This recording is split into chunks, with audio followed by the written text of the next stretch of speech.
I'm JB Bryan, and I'm the president and chief investment officer at JB Bryan Financial Group. And I started one of the first black owned, 100% black owned, probably, I don't, what, maybe the only 100% black owned registered investment advisory firm on the planet. And I have throughout my career, I started my career as a stockbroker. Now, I was the only black person that they had at that firm. That was back in the early 1990s. And I remember having a, situation where here you are, the only black person, you're trying to start in a new industry. You're really young. And I remember, having a situation where I asked the secretary, whose job was to answer my phone, um, and to be a little bit more careful. I was very apologetic, probably overly apologetic, and I said, please be a little bit more careful. You didn't take down the name right for the person who called me in reference to me being their financial advisor. And remember. I'm one of few women stockbrokers, and at that point, that's like 1992. And then, so anyway, she turned off my phone, refused to answer my phone, told her boss, told my boss, and my boss called me into the office and told me that I need to go and apologize to her. And I said, why do I need to, go and apologize to her? And he said, well, you hurt her feelings. You intimidated her because, you have a master's degree and you've intimidated her. And and it made me think about, how if I wanted to keep that job, I had to apologize to someone, which I didn't do anything wrong to. I had seen the other people that were stockbrokers treat her and all of the women that were answering the phones in the telephone pool and with disrespect as I saw it. But I was very apologetic and pointed out her error. She got mad, said, if you're going to complain about how I answer the phone, then I'm not going to answer your phone anymore. And the boss allowed her to do it. And he said to me and looked me in the face and said, do you think that she doesn't want to answer your phone because you're black? And I said, sir, I have no idea what her problem is, but my job is to find clients for this firm and invest money for people. Her job is to answer my phone. But, and I couldn't believe that he actually thought that that was a rational time and a rational question to ask me if she was not answering my question. Never was his point that she's not doing her job and I'm doing mine. And she made a mistake, and it really could cost the firm because I don't have the person's name right. And I'm calling them to speak with them. She's giving me the wrong name. She's made a mistake, and you can lose a client like that or a potential customer. So, but it didn't even matter. And I said to myself, they really felt like I was the stereotype of uppity Negro. He told me, that my problem was that I had a degree and I had more experience and I was a broker and she was a secretary. So because of those, which should be seen as achievements, because of that, I was supposed to apologize, even though no one else had to do it.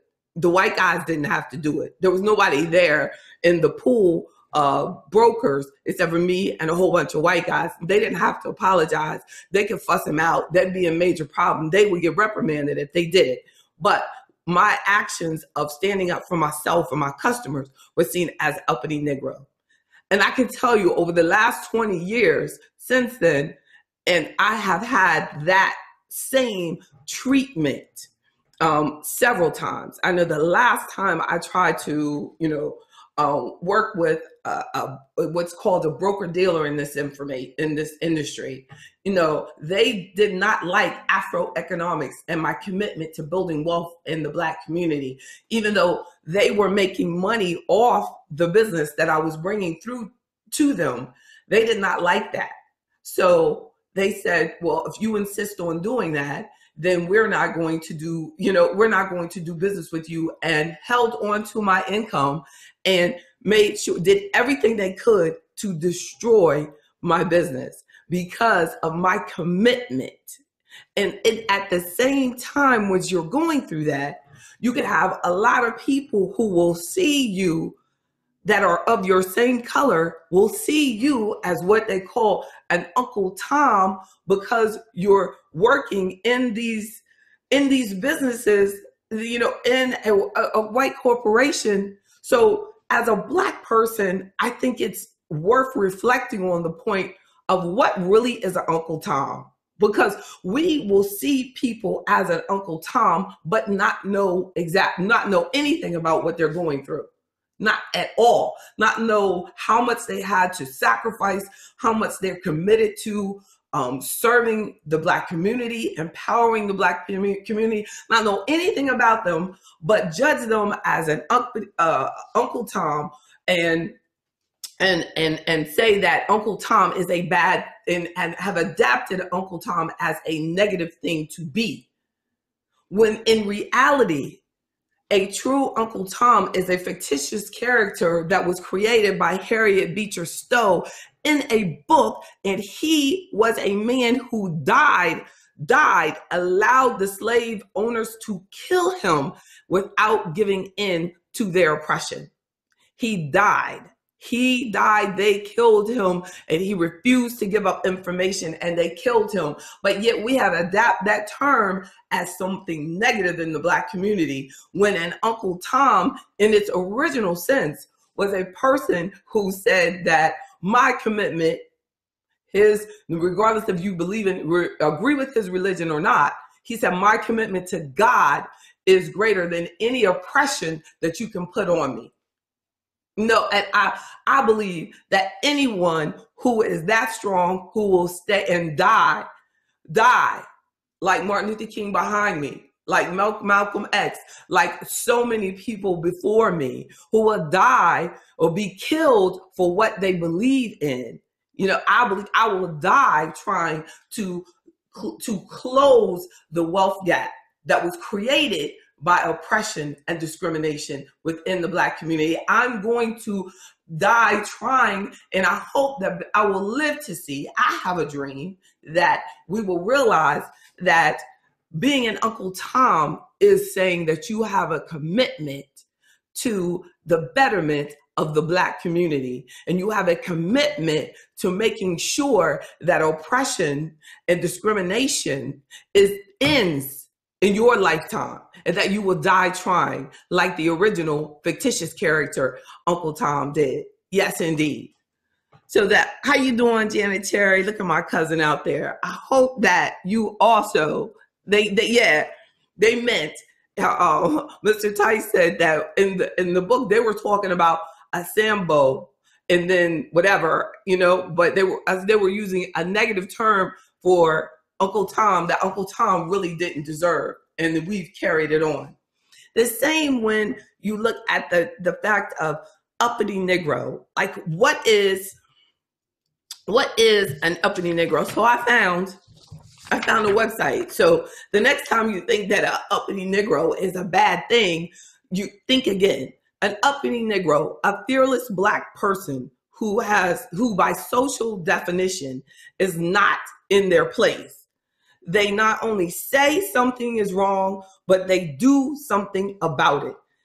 And this made me think about, because of what my daughter has been going through school since she started, in the public school system.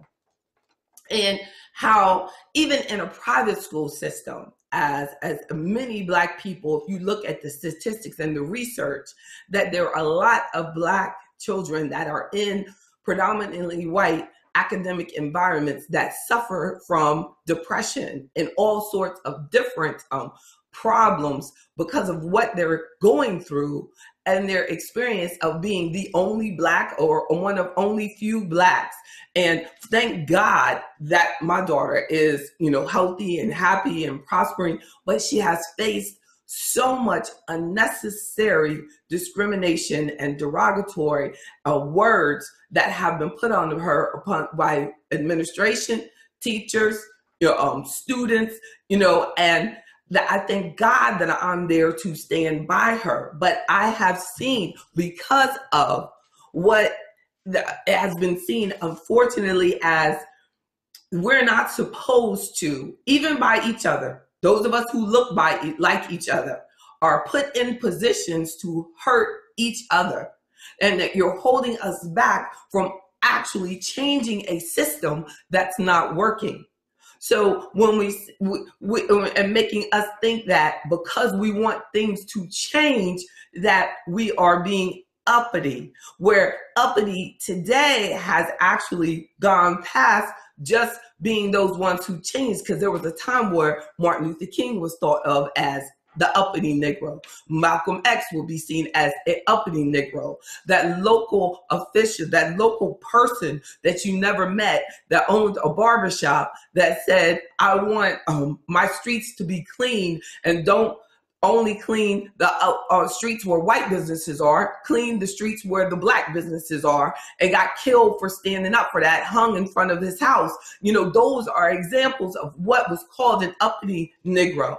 Now we say, well, uppity, you've taken that as that's a good thing, to be where you've separated yourself from your community, and people not having heat and not having a place to live, and they look just like you, and they have fallen upon hard times, and you can't relate to it because you moved out to the county and you have a beautiful house, and that's not your problem to make sure that people eat. Then that has become the uppity Negro, but that's not the uppity Negro.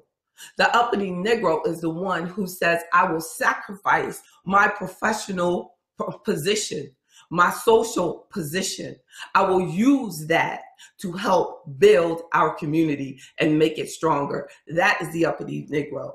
And the Uncle Tom is the Negro, the black person, the African American who will die trying to make things different because of his commitment to God and something that is greater than himself. And they can see God in everybody. Regardless of their color, they see God in everybody, and they know that they have a responsibility to help that oppressor become a better person. Because them and their attempt and their need to oppress someone is actually their own weakness. And by you showing your strength and being all that you can be and standing up for your community and standing up for what is right and for integrity and for making things different and stopping a system that is pulling and hurting the entire country.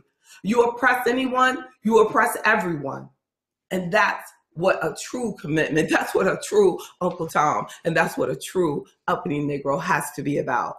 Economic empowerment, economic equality, education equality, training equality, access equality. That's what we have to be about. So if they call you Uncle Tom, then you be a true Uncle Tom. If they call you an uppity Negro, be a true uppity Negro. Uppity Negro is the doctor who says, I'm committed to taking care of black health issues because I've been educated as a black person. I have a responsibility to bring that education back to my community and making our community stronger. Yeah, being that black investment advisor that says, I have a commitment to making sure that black people are empowered financially, no matter where they take the tax information that you give them. Make sure that they get the proper information and you empower them to make a better world for us all. Make sure your life stands for something. Be uppity like that, right?